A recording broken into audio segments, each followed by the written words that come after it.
नमस्कार। हमारे YouTube channel पर आपका स्वागत है। एक लंबे अंतराल के बाद हम आपसे मिल रहे हैं। हम चपेट में आ गए थे बीमारी के, मेड इन चाइना उभर गए हैं।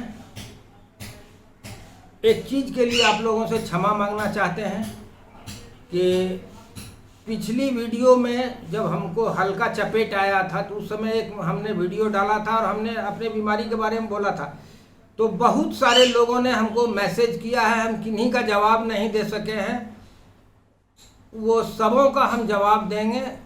अभी हम नहीं दे पा रहे हैं, उसके लिए हम क्षमा चाहते हैं।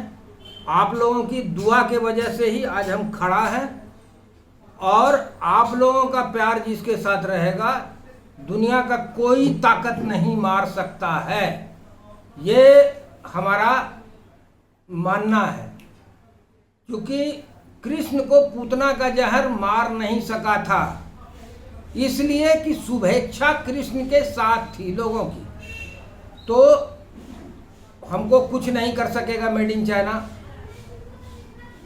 अभी हम स्वस्थ हैं, आप लोगों के बीच में हैं।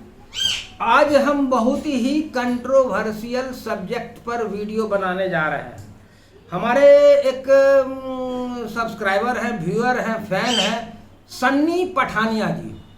ये ऑस्ट्रेलिया में रहते हैं, तो उन्होंने स्पेशली हमारे को फरमाइश किया कि आप इंडिया में अवेलेबल हंटिंग एमुनिशन के बारे में आप कुछ बताइए। सब्जेक्ट बड़ा कंट्रोवर्शियल है भाई।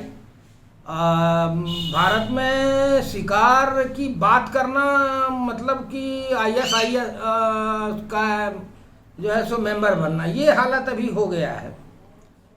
इसमें हिपोक्रेसी ज़्यादा है और वाइल्ड लाइफ के प्रोटेक्शन की बात कम है।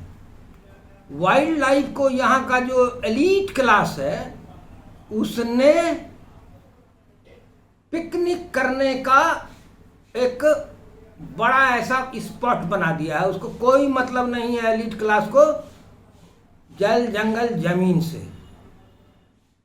वो बलकट्टी महिला जो है सो वाइल्ड लाइफ के बारे में कुछ बोलती है, सुप्रीम कोर्ट में रिट करती है कि ये ट्रॉफी जला दो, वो जला दो।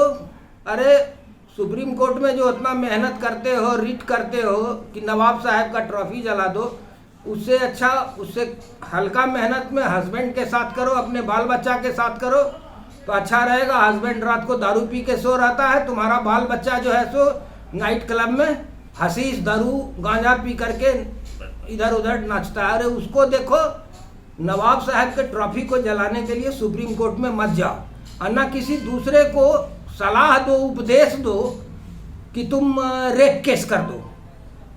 आप अपना इज्जत बचाओ और जल जंगल जमीन को प्रकृति के भरोसे, उसके अगल बगल में जो उसका इस्तेमाल करता है उसके भरोसे पर छोड़ दो।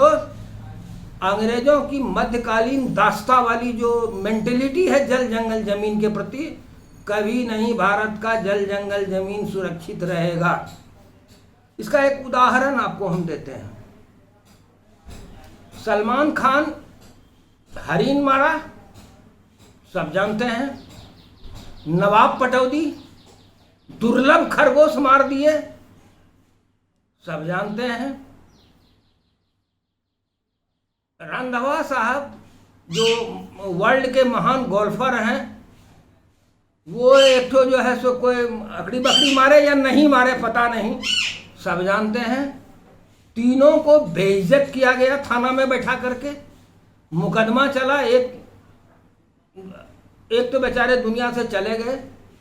ये सेलिब्रिटी हैं हमारे समाज के, ये कोई नेता नहीं है। तीनों आदमी, ये तीनों सेलिब्रिटी है, अपने दम पर यहाँ तक पहुँचा है, करोड़ों दिलों पर राज कर रहा है।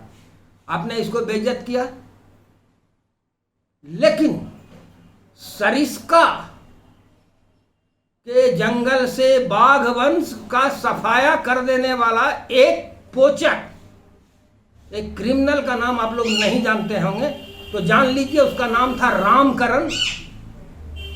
उसने समूचे सरिस्का का सफाया कर दिया। जब इस पर हंगामा हुआ तो उस समय के प्रधानमंत्री मनमोहन सिंह ने एक टाइगर टास्क फोर्स बनाया और उसको एक रिपोर्ट करने के लिए कहा। वो tiger task force doctor Sunita Narayan के संरक्षण में कारोबार किया, मैंने रिपोर्ट बना।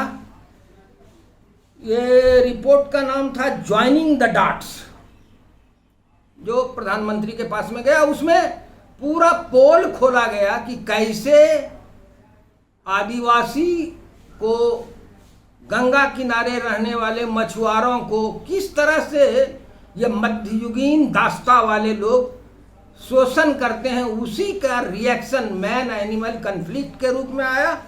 और ये उन्होंने सुधार का भी कुछ बात बताया था, लेकिन उस पर कुछ अमल हुआ नहीं। जहाँ तक दो केंद्रीय मंत्री जावड़ेकर साहब और जयराम रमेश जी, जो हमारे माननीय पर्यावरण मंत्री रह चुके हैं, अभी हैं राजनीति में, इनका मूव अच्छा लगा। थोड़ा लेक्चर लंबा होगा तो माफ़ कीजिएगा, लेकिन आपके लिए अच्छा लगेगा तब हम बताएंगे। पर्यावरण से रिलेटेड हम भी हैं। हम गंगा किनारे बसते हैं तो गंगा के हेल्थ के लिए काम करते हैं। ये उमा भारती मुंगेर आई हुई थी। गंगा के किनारे में उनका इंतज़ाम किया गया। एक संस्था है मुंगेर में, उस संस्था से हम भी जुड़े हुए हैं, जो गंगा के पर काम करती है। उसके लोगों ने और लोकल उनके पार्टी के लोगों ने एक अरेंजमेंट किया और वो भाषण देने के लिए आई। तो हमने पत्रकार होने के हैसियत से उनसे पूछा कि बिहार के गंगा का स्वास्थ्य खराब हो गया है, यहाँ बैक्टीरिया फॉस की संख्या खत्म हो गई है, गंगा के पानी का पीएच बिगड़ गया है, इसके लिए मात्र एक ही जिम्मेदार है, दैट इज फड़क्का। इसको तोड़ने के लिए आप क्या कर रहे हैं? हमारे मुख्यमंत्री जो कि इंजीनियर भी हैं, वो इस बात को समझते हैं, उन्होंने इस बात को उठाया था। तो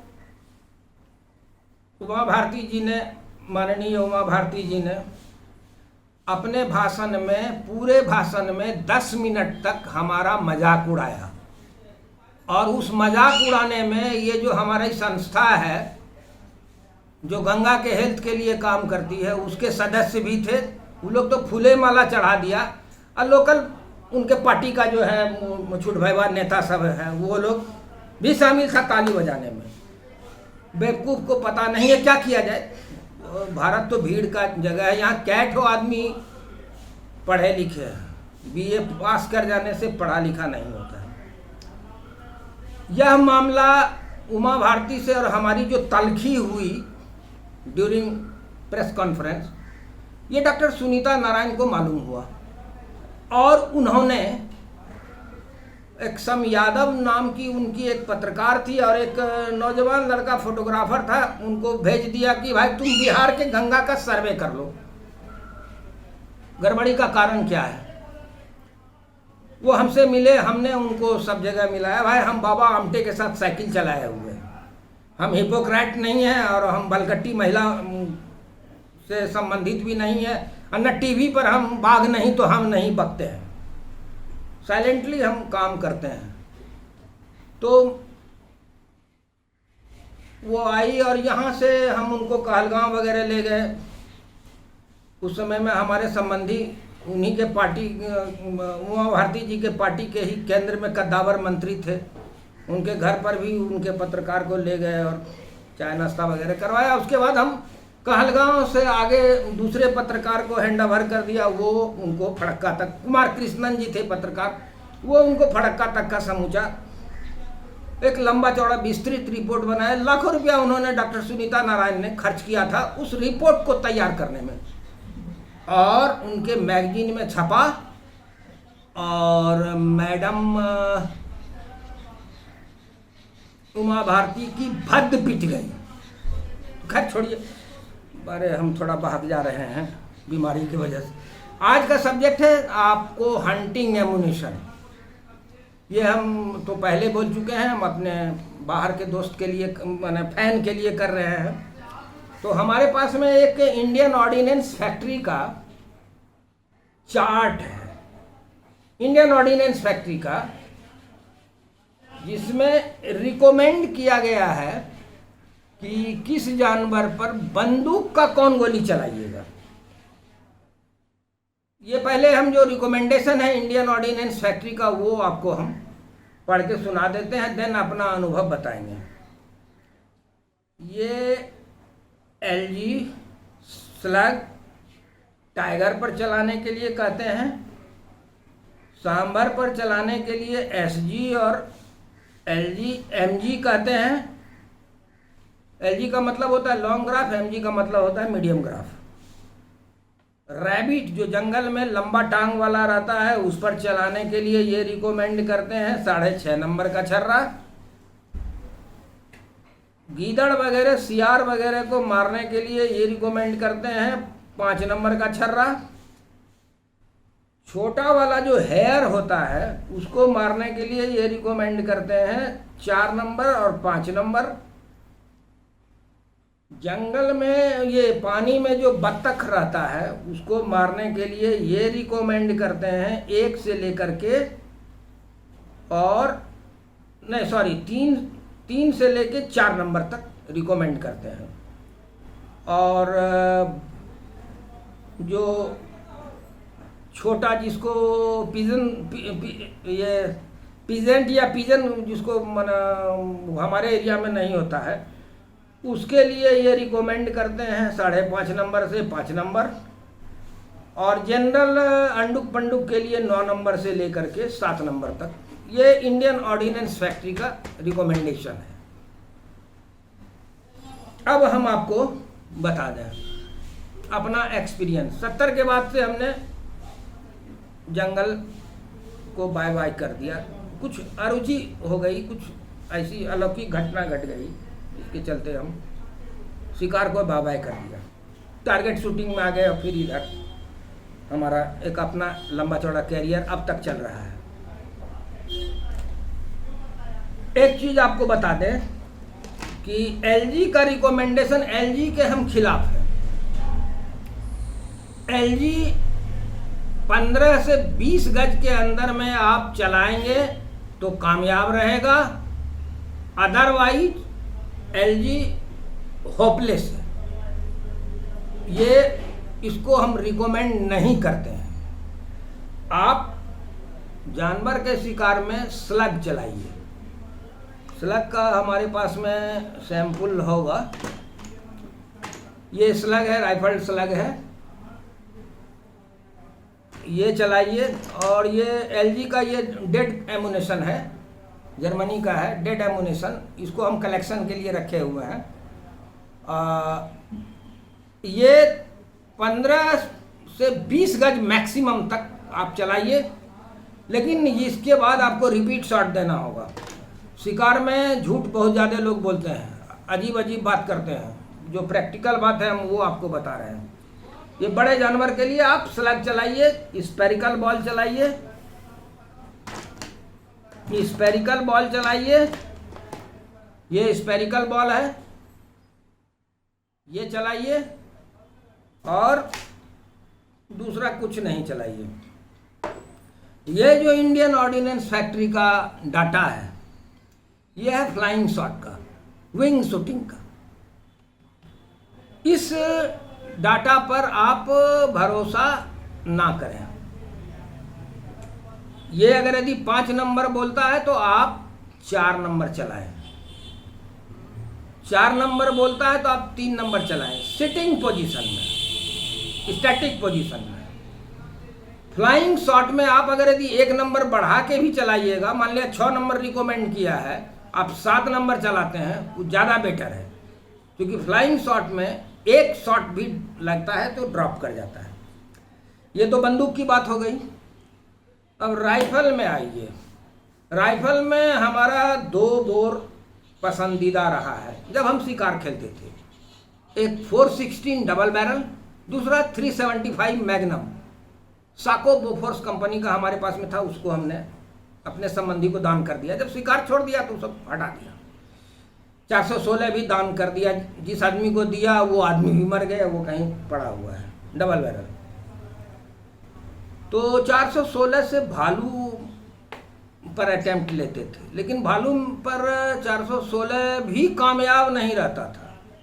375 कामयाब रहता था। होता था क्या राइफल की गोली में कि भालू को जब गोली लगती थी तो निकालते थे, 2-4 गोली मारना पड़ता था, तो देखते थे गोली के ऊपर पर उसका बाल लपेटा हुआ है, जैसे रेशम का कुआ होता है वैसा, और 1-1 इंची घुसा हुआ है। वो इम्पैक्ट से, प्रेशर से, हाइड्रो प्रेशर जो बनता है गोली लगने के बाद, उसी से भालू मरता था। पेनिट्रेशन होता ही नहीं था, क्योंकि राइफलिंग बाल को खींच करके ठूंस देता था।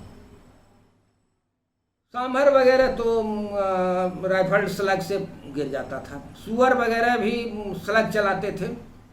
एलजी एक आध बार जीवन में चलाए होंगे, बुरा अनुभव था एलजी का। हम राइफल स्लग चलाते थे, खूब अच्छा काम करता था। 375 मैग्नम बहुत अच्छा वेपन है मिला जुला के। इससे आप बिग 5 का भी शिकार खेल सकते हैं। यह अफ्रीकन बोर है, 375 मैग्नम। 416 भी अफ्रीकन बोर है।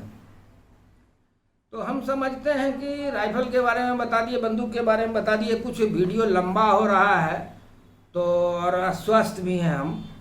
आप लोग प्यार बनाए रखिए। धन्यवाद।